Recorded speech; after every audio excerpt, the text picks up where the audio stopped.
हर हर हर महादेव।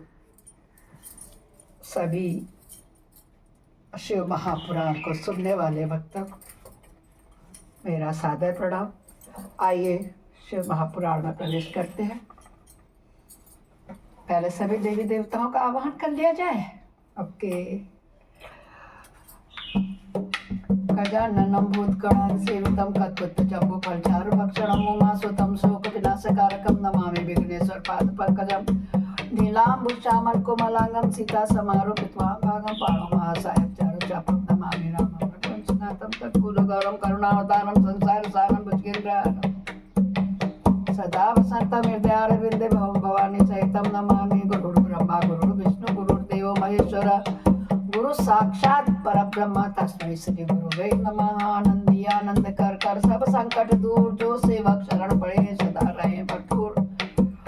तुम दाता हम मांगता, दिया तुम्हारी खाए। तुम ऐसी जगदाता माता, छोड़ तुम्हें और किसी दर जाए। सदा भवानी दायिनी सिद्धि करे गणेश, पंचदेव रक्षा करे ब्रह्मा विष्णु महेश। सर्वे भवन्तु सुखिनः सर्वे सन्तु निरामया, सर्वे भद्राणि पश्यन्तु मा कश्चित् दुःख भाग् भवेत्, मा कश्चित् दुःख भाग् भवेत्।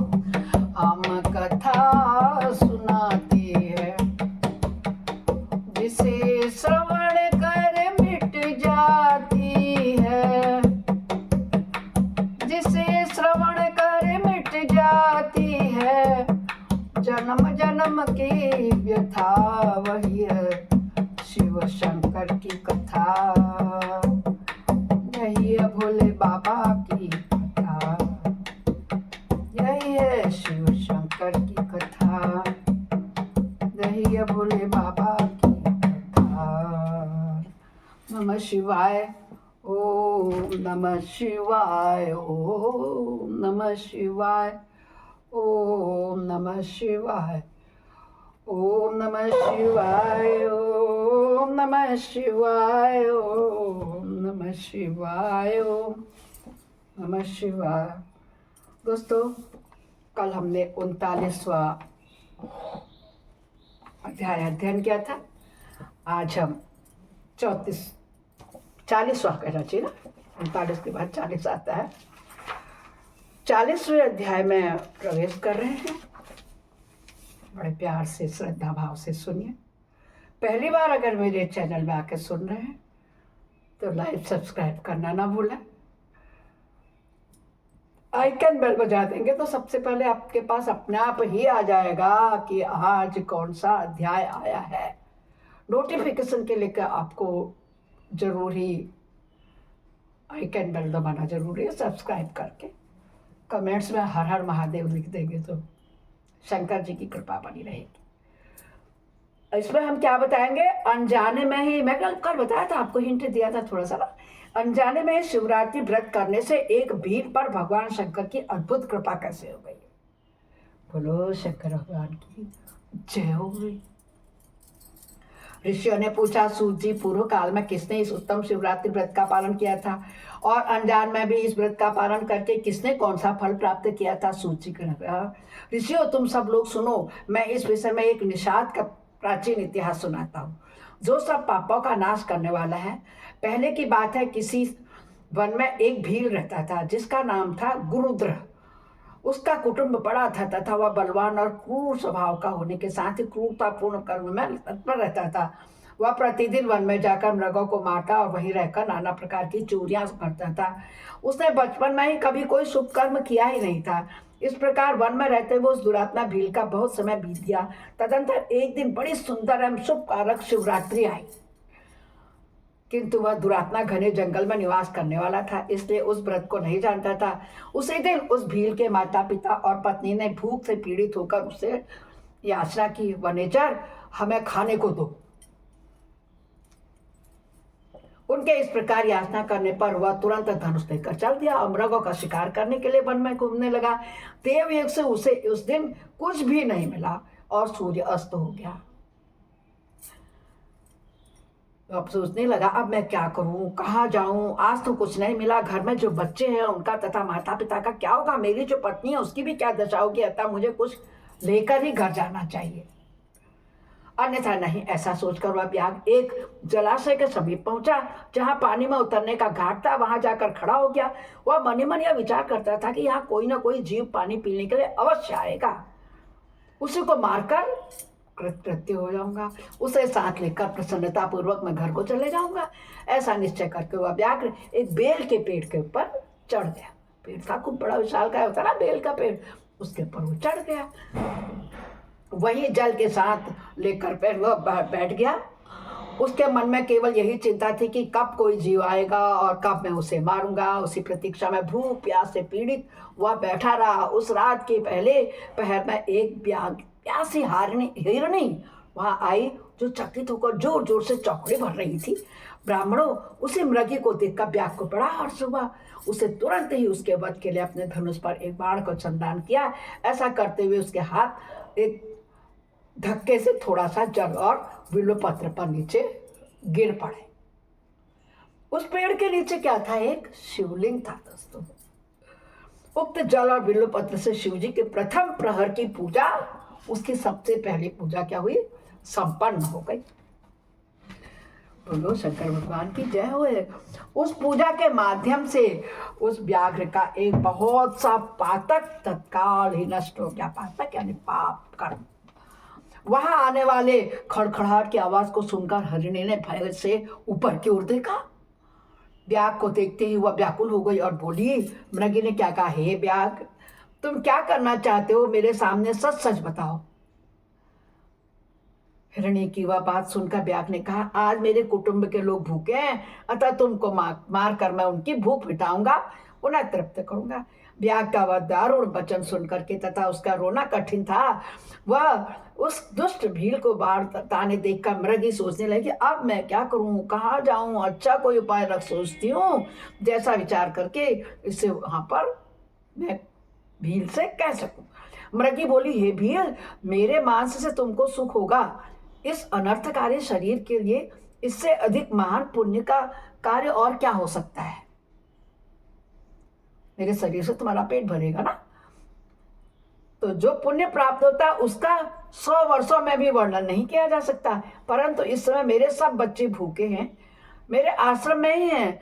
वे उन्हें अपनी बहन को अथवा स्वामी को सौंप कर लौट आऊंगी। वनेचर, स्वामी को उनको सौंप कर मैं लौट आऊंगी।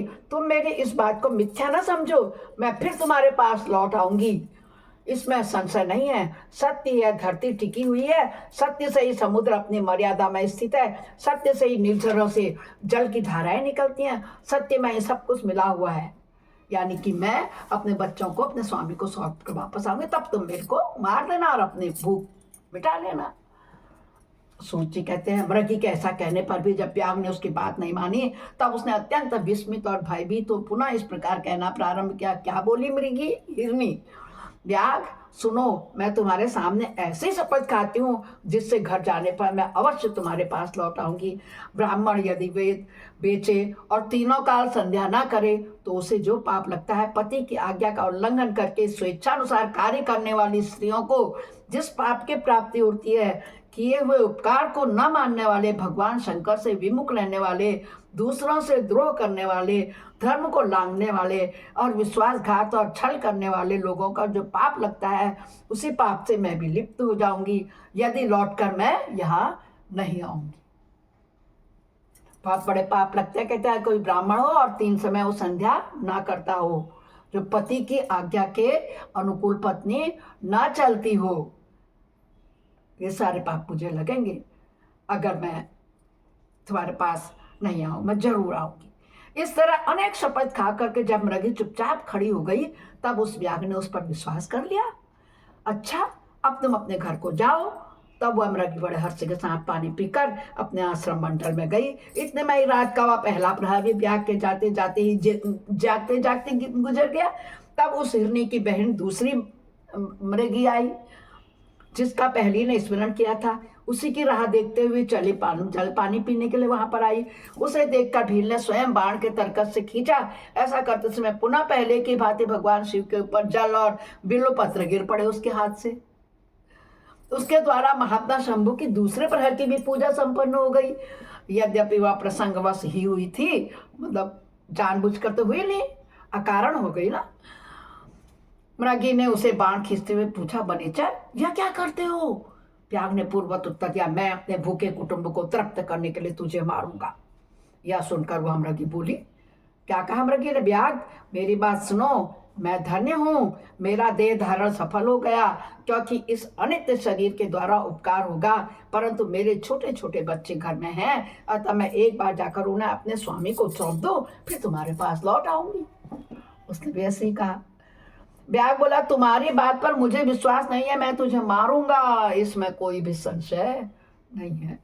यह सुनकर हिरणी भगवान विष्णु की शपथ खाती हुई बोली, ब्याग जो कुछ मैं कहती हूँ उसे सुनो, यदि मैं लौट कर ना आऊं तो अपना सारा पुण्य हार जाऊंगी, क्योंकि जो वचन तुमको दे करके पलट जाता है वह अपने पुण्य को हार जाता है। जो पुरुष अपनी विवाहिता स्त्री को त्याग कर दूसरी के पास जाता है और वैदिक धर्म का उल्लंघन करके कपोल कल्पित धर्म पर चलता है, भगवान विष्णु का भक्त होकर शिव की निंदा करता है, माता पिता की निधन तिथि को श्राद्ध आदि न करके उसे सूना बना देता है, बिता देता है, मन में संताप का अनुभव करके अपने दिए हुए वचन को पूरा करता है, ऐसे लोगों को जो पाप लगता है वही मुझे भी लगे, यदि मैं लौट करके ना आऊं। यानी कि अवश्य आओगे, मुझ पर विश्वास करो। सूत जी कहते हैं, उसके ऐसा कहने पर ब्याग ने उस मृगी से कहा, जाओ। जल पी करके हर्षपूर्वक अपने आश्रम को गई। इतने में रात का दूसरा प्रहर भी बीत गया। ब्याग के जागते जागते यानी कि बिना सोए बीत गया। इसी समय तीसरा प्रहर प्रारंभ हो जाने पर मृगी के लौटने पर बहुत विलंब हुआ। जान चकित हो ब्याग उसकी खोज करने लगा। इतने में ही उसने जल के मार्ग में एक हिरण को देखा।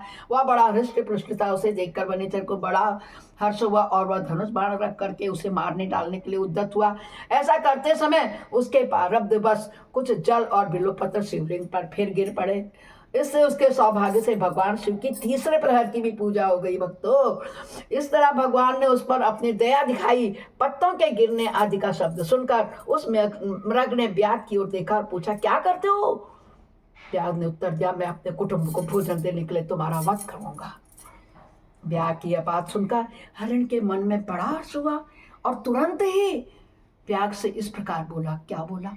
हरिण ने कहा, मैं धन्य हूं, मेरा हृष्ट पृष्ठ होना सफल हो गया, क्योंकि मेरे शरीर से ही आप लोगों की तृप्ति होगी। जिसका शरीर परोपकार में काम नहीं आता उसका सब कुछ व्यर्थ चला जाता है।